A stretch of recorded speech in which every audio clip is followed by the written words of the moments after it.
Welcome back to my channel. আমি কাবেরী আর আপনারা দেখছেন আমার নতুন YouTube video Bong in Mumbai. আজকের দিনটা হলো শুক্রবার আর ঘড়িতে এখন সকাল 10টা মতো বাজে।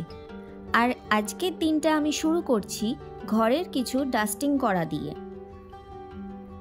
আমাদের বিল্ডিংয়ের সামনেই যেহেতু আরেকটা বিল্ডিংয়ের কাজ চলছে, তাই 2 দিন 3 দিন বাদে বাদেই ঘরের জিনিসগুলো ভালো করে মোছামুছি করতেই হয়, নয়তো সেগুলো সব ধুলো জমে যায় আর দেখতেও ভালো লাগে না।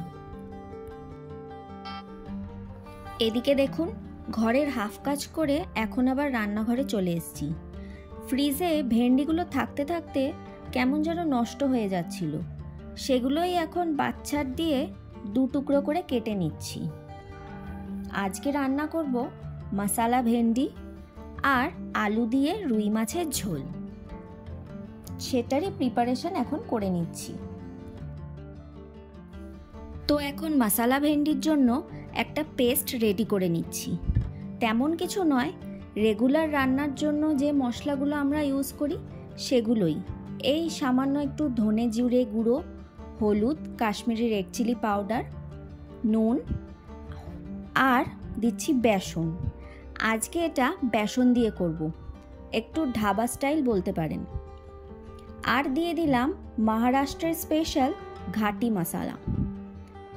এই মশলাটা তৈরি হয় মেনলি সব ধরনের গোটা গরম মশলা দিয়ে। এই যেমন ধরুন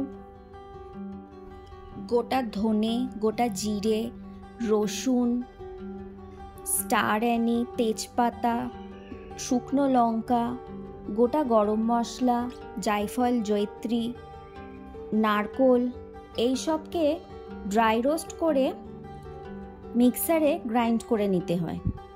এই মশলাটা এখানকার বেশিরভাগ সবজিতেই ইউজ করা হয়। তো এখন কড়াইতে তেল গরম করে ভেন্ডিটা আগে একটু হাই টু মিডিয়াম ফ্লেমে ফ্রাই করে নিলাম। এখন ওই কড়াইতেই সামান্য একটু গোটা জিরে আর একটা শুকনো লঙ্কা ফোড়ন দিয়ে দিলাম, আর তাতেই আগে থেকে কেটে রাখা পেঁয়াজটা দিয়ে বেশ কিছুক্ষণ লাল লাল করে ভেজে নেব। তো এর মাঝে সামান্য একটু নুন দিয়ে দিয়েছিলাম যাতে পেঁয়াজটা তাড়াতাড়ি সফট হয়ে যায়। এখন পেঁয়াজটা ভালো করে ভাজা হয়ে গেছে, এবার আগে থেকে গুলে রাখা মশলাটা এর মধ্যে ঢেলে দিলাম। এবার এটা বেশ কিছুক্ষণ ধরে কষিয়ে নেব যতক্ষণ না মশলা থেকে তেল ছাড়ছে। যেহেতু বেসন দেওয়া আছে তাই মশলা দেওয়ার পর কন্টিনিউয়াসলি নেড়ে যেতে হবে, নয়তো কড়াইতে লেগে যেতে পারে। দেখুন, মশলাটা ভালো করে কষিয়ে নিয়েছি। এখন আগে থেকে ভেজে রাখা ভেন্ডিগুলো এর মধ্যে দিয়ে আরও 2-3 মিনিট নাড়িয়ে চাড়িয়ে জল দিয়ে একটু ঢাকা চাপা দিয়ে দিই। ব্যাস, ভেন্ডিটা এবার হতে থাক নিজের মতো। এদিকে আমি আবার চলে এসেছি ঘরের কাজে। তখন তো অর্ধেক কাজ করে রান্নাঘরে ছুটেছিলাম, এখন ভেন্ডিটা হতে থাক, এদিকে আমি ঘরের কাজগুলো একে একে সেরে ফেলি।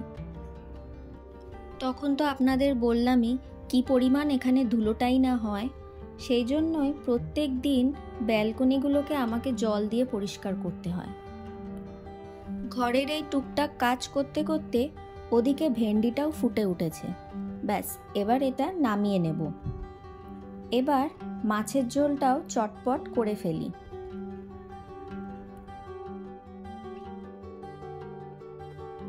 ব্যাস, ওদিকে মাছের ঝোলটা ফুটতে থাকুক, ততক্ষণে আমি ঘরের বাকি কাজগুলো সেরে নিই।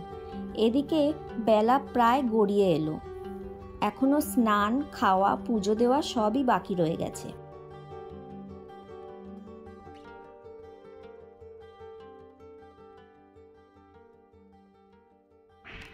তো hello guys, again welcome back to my YouTube channel. তো ঘড়িতে এখন বাজে অলমোস্ট 5টা। দাঁড়াও তোমাদেরকে দেখাই।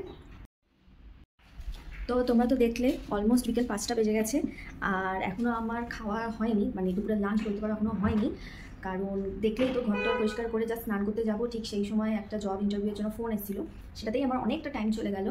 তো স্নান করে পুজো টুজো সেরে একেবারে চলে এসেছি তোমাদের সামনে। চলো চট করে লাঞ্চটা করে পড়ি, প্রচণ্ড খিদে পেয়েছে। এদিকে লাঞ্চ করে আমি একটু ঘুমিয়ে পড়েছিলাম, তাই ভিডিওটাও আর শেষ করা হয়নি। একদিকে ভালোই হয়েছে জানেন তো, রাত্রিবেলা হঠাৎ একটা জিনিস বাড়িতে এলো। চলুন আপনাদের সঙ্গে সেটা একবার শেয়ার করি। এই গিফট বক্সটা অরূপ আজকে অফিস থেকে পেয়েছে। আসলে সবাই তো জানেনই আজকে world famous Mukesh and Nita আম্বানির ছেলের বিয়ে, তাই সেই উপলক্ষেই এই গিফট বক্সটা তারা তাদের প্রত্যেক এমপ্লয়ীদের দিয়েছে। চলুন দেখে নিই এর মধ্যে কি কি আছে। এর মধ্যে সবটাই হলদিরামের জিনিসপত্রই রয়েছে। দেখুন, একটা চিড়ে ভাজার প্যাকেট, একটা ভুজিয়া সেও আর আলু ভুজিয়া দিয়েছে, আর একটা মশালা বাদামও ছিল। চলুন এবার দেখি এই ছোট বক্সটার মধ্যে কি দিয়েছে। তো এর মধ্যে 4 রকমের মিষ্টি আছে। দাঁড়ান, এগুলো একটা প্লেটের মধ্যে সাজিয়ে নিয়ে আসি। তো চলে এসছি মিষ্টিগুলো এবার প্লেটের মধ্যে সাজিয়ে নিয়ে। দাঁড়ান দেখি কোনগুলো কেমন কি খেতে। সবার ফার্স্টে যেটা নিয়েছি এটা একটু আঠালো টাইপের আর অনেকটা নারকোল নাড়ুর মতো খেতে।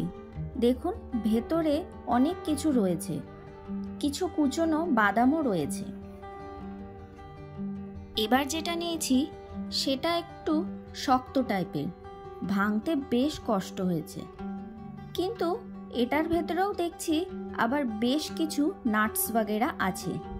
এটার টেস্টটা অনেকটা শনপাপড়ির মতো। আর এটা তো আপনারা চেনেনই, কাজু বরফি, এখানে সেটাকে বলে কাজু কাতলি। 4 নম্বরটাও ভেঙে নিয়েছি। এটা আগেরটার তুলনায় অনেকটাই সফট এবং দুর্দান্ত খেতে। দারুণ একটা ঘিয়ের স্মেল আসছে, প্রত্যেকটাই অসাধারণ খেতে। চলুন ভিডিওটাও তাহলে আজকে এখানেই শেষ করছি। দেখা হবে খুব শিগগিরই পরের আর একটা ভ্লগে। ততক্ষণের জন্য ভালো থাকবেন এবং সুস্থ থাকবেন। Do like, share and subscribe my YouTube channel. Thanks for watching.